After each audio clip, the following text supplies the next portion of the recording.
warahmatullahi wabarakatuh. Kami Jalur Angkatan 7 saat ini kami akan melaksanakan tugas modul 3.1 tentang pengambilan keputusan berbasis nilai-nilai kebajikan seorang pemimpin. Dalam hal ini kami akan mewawancarai Kepala SD Negeri Sindang 01 Ibu Haja Siti Aisyah SPT. Selamat pagi Bu. Selamat pagi Mas Nabi. Gimana nih kabarnya? Alhamdulillah sehat. Ini alhamdulillah juga. Kalau Mbak Tia ya, saya juga alhamdulillah.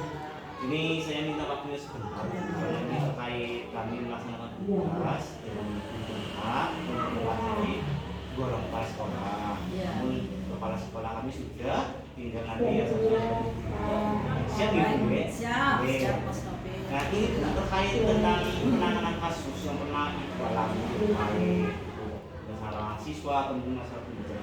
Selama ini bagaimana itu Ibu dapat mengidentifikasi kasus-kasus yang merupakan kriminalitas atau sekolah? Terima kasih Mas Nabi sudah memberikan kepercayaan pada saya pribadi untuk memberikan penjelasan apa yang sebagai tugas penggal yang kedua sebagai mudah-mudahan nanti bisa lancar ya.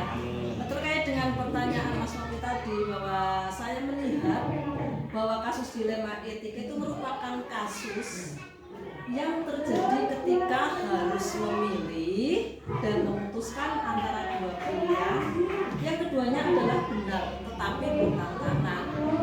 Sedangkan rujukan moral yaitu situasi ketika harus mengambil keputusan antara benar dan salah. Seperti itu kira-kira jawaban saya. Kalau misalnya kurang memuaskan ya barangkali nanti bisa dikembangkan lagi. Itu yang bisa saya jawab Mas Novi. Terus selama ini bagaimana Ibu menjalankan pengambilan keputusan di sekolah, terutama untuk kasus-kasus yang terkait dengan dua kepentingan yang sama besar atau mungkin sama-sama mengambil benar? Sebelum keputusan diambil, biasanya dalam kasus dilema etika terlebih dahulu dilakukan pengumpulan fakta. Pengumpulan fakta yang terjadi, misalnya siapa yang terlibat, kemudian menganalisis bahwa masalah itu benar apa salah, kemudian membuat alternatif solusi, bagaimana solusinya menyelesaikan masalah itu, kemudian yang terakhir membuat keputusan dan lihat kembali keputusan tersebut apakah memang sudah baik apa belum. Nah, selanjutnya kiranya langkah-langkah atau prosedur apa yang biasa Ibu lakukan selama ini?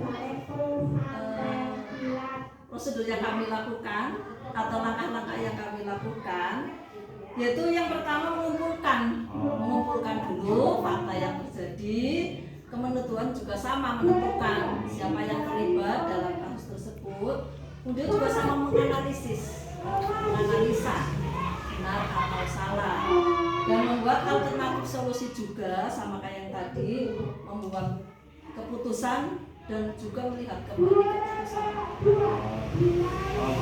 Nah ini untuk pertanyaan dari saya Bu. Kira-kira hal-hal apa saja yang selama ini itu sudah dianggap efektif Bu dalam pengambilan keputusan terkait dengan kasus-kasus yang hal efektif dalam mengambil keputusan dilema etika itu menurut Ibu yaitu dengan menelaah siapa saja yang terlibat, sifat mungkin kasus dilema ketika tersebut dan mengambil sama yaitu alternatif solusi. Ya mungkin seperti itu menurut jawaban saya Mas Novi. Terima kasih Bu jawabannya. Ya, Untuk pertanyaan selanjutnya nanti Bu ya. Oh gini Mbak Tia, barangkali nanti saya bisa jawab ya Mbak Tia. Ini untuk pertanyaan selanjutnya ya Bu. Hal-hal apa saja yang merupakan tantangan dalam mengambil keputusan pada kasus-kasus dilema? Tantangan lagi ya. Semuanya serba tantangan ya Mas Novi Mbak Tia. Tantangan dalam pengambilan keputusan menurut saya pribadi, dilema etika dalam masalah tersebut mempunyai nilai yang sama penting.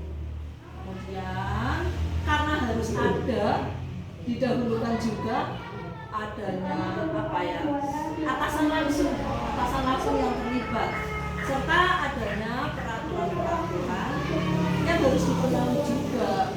Kemudian tak kalah penting adalah nilai rasa yang harus diutamakan. Bagaimana rasa itu menyelesaikan tantangan tersebut harus bersama-sama gitu ya Mbak Tia ya. Lagi Ibu ada lagi masih ada pertanyaan Banyak Bu. ya. Oke, barangkali nanti saya Pertanyaan jawab. berikutnya, apakah Anda memiliki jadwal khusus untuk menyelesaikan kasus dilema atau Anda langsung menyelesaikan kasus itu di tempat? Seperti itu Bu. Kasus dilema apakah mempunyai waktu khusus? Apa langsung? Oh, jadwal ya itu ya. Ya, saya kira dalam pengambilan keputusan dilema etika kami tidak mempunyai jadwal khusus, tidak mempunyai ya Mas Novi Mbak Tia. Tetapi ada tata kelola yang dengan menganalisa, mempertimbangkan dan memusyawarahkan kasus tersebut secara formal maupun normal.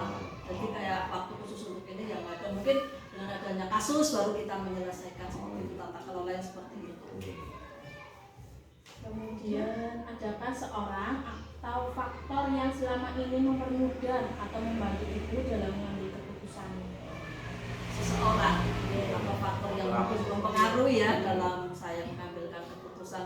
Yang jelas ya adalah seseorang atau faktor yang mempermudah pengambilan keputusan pada kasus dilema etika adalah orang-orang yang terlibat dalam kasus tersebut, yaitu orang-orang yang jelas mempunyai profesional yang menghargai dan menerima keputusan atasan.